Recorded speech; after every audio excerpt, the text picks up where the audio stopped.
on the Korean Peninsula, where highly anticipated talks between South and North Korea have begun. It's the first such talks in over 2 years. They come after a time of heightened tensions and saber-rattling over Pyongyang's nuclear and missile programs. We're now joined by NHK World's Kim Chan-ju in Seoul. So Chan-ju, what are you hearing about the talks? The talks began at 10 a.m. as scheduled. South Korean media says the two sides have finished opening addresses and are now in discussions. Before the talks, the leader of the North Korean delegation said to the reporters it will go well.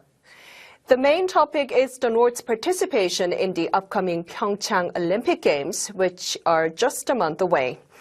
The North has shown signs it's ready to send a pair of figure skaters to the Olympics.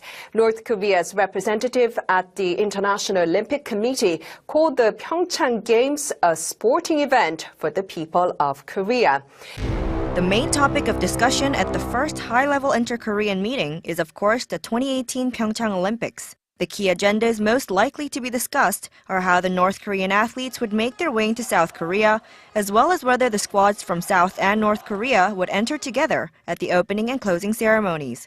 The general perception among pundits is that these issues have fairly straightforward answers. What's drawing more attention is the other topics that could come up at the table, including inter-Korean family reunions or an easing of military tensions. The talks will mainly focus on the Pyeongchang Olympics. Inter-Korean family reunions will also likely be on the table, but the other agendas will more likely be brought up later on. These other agendas include South Korea and the U.S. putting an end to their joint military drills, a long-standing demand of the North, as well as resuming tours to Mount Kumgang and reopening the Kaesong Industrial Complex. Experts say, however, that it would be a stretch for the two sides to discuss all of those things at their first meeting, and that just finalizing procedures for the Olympics would be enough to make the talks successful. The significance of Tuesday's talks is in improving inter-Korean relations, so using the discussion of the Pyeongchang Olympics as momentum for additional negotiations is more realistic, and it's really the key task. Meanwhile, with U.S. President Donald Trump expressing his support for inter-Korean dialogue, the expert added that however slim the chance may be, it could be possible to bring the U.S. and North Korea together for discussion if under the neutral agenda of, quote, a peaceful solution to the nuclear issue on the Korean Peninsula. This comes after leader Kim Jong-un mentioned the possibility in his New Year's address. Both sides are also expected to talk about diffusing military tensions. The South wants to talk about the resumption of reunions for families separated by the Korean War.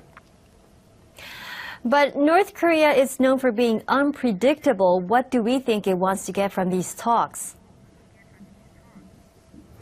Well, some think Pyongyang may call for the South to halt its annual joint military drills with the U.S. Those drills are being delayed while the Olympics are on. Some analysts feel this is the North's attempt to drive a wedge between Seoul and Washington. And then there could also be something unexpected. Regardless, the talks are seen as historic, especially if they end with North Korea's participation in the Olympics.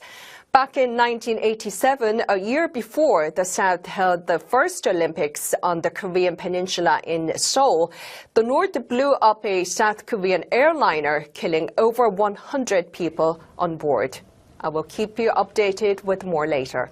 North and South Korea are to hold high-level talks today, primarily to discuss the North's participation in the upcoming Winter Olympics, but also to look for ways to reduce heightened tensions over Pyongyang's growing nuclear threat. South Korean President Moon Jae-in has stressed the theme of peace and reconciliation for the Olympics and repeatedly invited North Korea to participate as a way to restart inter-Korean dialogue that was suspended after a 2016 North Korean nuclear test. The inter-Korean talks will be conducted on the southern side of the demilitarized zone that separates the divided peninsula at the truce village of Panmunjom, where the 1953 armistice agreement to end the Korean War was signed. The decision by the United States and South Korea to postpone joint military exercises until after the Olympics are over helped to pave the way for renewed inter-Korean dialogue. Pyongyang objects to these joint drills, calling them a rehearsal for invasion of North Korea. On Sunday, U.S. President Donald Trump expressed optimism about the talks. VOA's Ira Melman spoke about the talks with Michael Madden, visiting scholar at the U.S. Korea Institute at the School of Advanced International Studies at Johns Hopkins University and director of the website North Korea Leadership Watch. The Olympics are the primary focus of the agenda at the talks. To a certain degree, this is a matter of both the Koreas having to curtail any inter-Korea rapprochement ambitions. But the Olympics are the main thing, and what they are focused on is getting North Korean athletes, in addition to the two figure skaters, to participate in the games, and also to see what senior officials from the DPRK are going to attend and how many cheerleaders are going to have. And so that's what they're focused on, and they might have some other sort of boilerplate stuff about further talks, but I think that what they need to focus on, or what they're choosing to focus on, is getting the North Koreans to participate in the Olympics. What is it about sports, especially the Olympics, that seems to, in many cases, open up international relations? We go all the way back to ping-pong diplomacy with Richard Nixon in China, and there are a lot of other samples of this happening. What is it about sports and the Olympics? I mean, it's the same as one would say for art, music, and culture. It's the people that are in athletes and people in sports are not necessarily bound to the politics and the policy positions of their governments, and it's sort of a unifying factor. I think one thing that gets kind of put in the background with the Olympic Games and the Paralympic Games is that the Olympics were always intended to be sort of a non-political event. That basically it's sort of a peaceful event to reduce tensions throughout the world, and that's people can just go out and the athletes can go out and compete against each other, and as we saw in 2016, maybe take a selfie with each other, and it's just really there's distinctly not. I mean, there's a lot of politics that go into sports these days, but basically the primary, the summum bonum, if you will, of the Olympic Games or international competitions is just sort of a love of sport and a love of competition. Why do you think that Kim Jong-un has decided to say yes to this? Well, partially he is saying yes to this because there is pretty widespread support in South Korea for some sort of engagement between the two Koreas, which is it's a matter of tension reduction and a matter of reducing the chances of any sort of geostrategic miscalculation. The conversations that are going to happen in the Peace Village are actually the result of the two Koreas having off-the-record meetings in December.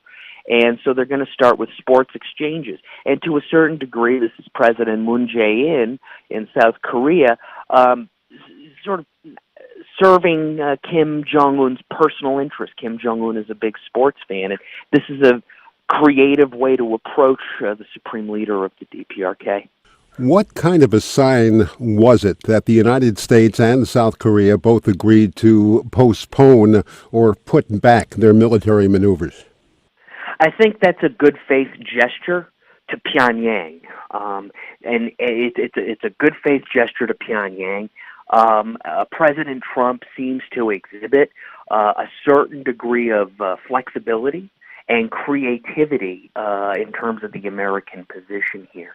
And we don't know the true nature of the conversations that he has with President Moon, but this is also, arguably President Trump's aides and the National Security Council have sort of prevailed that this is a creative solution, and can reduce a lot of the news headlines we saw last year, both in April and in August, of some sort of imminent nuclear war crisis on the peninsula. Although that members of the president's cabinet and the U.S. administration, notably Nikki Haley and some others, have kept a hard line. Ambassador Haley has sort of kept a hard line, but even she is sort of she's sort of hinting at that there is more creativity going on in the administration. It's the one of the things that we're seeing here is a little more transparency in policy deliberations in the U.S. government at the senior level, which is to say that some cabinet officials have diverse and differing viewpoints. And that was the case under President Clinton. President Clinton used to have some of his cabinet folks, argue over a certain policy issue, and he sort of used to form a compromise position. And it's just that sort of just speaks, rather than speaking with sort of one unified voice, there just seems to be a little more of a deliberation and debate, and I think that's necessary, especially for a very serious issue such as the Korean Peninsula. Michael Madden, thank you so much for being with us.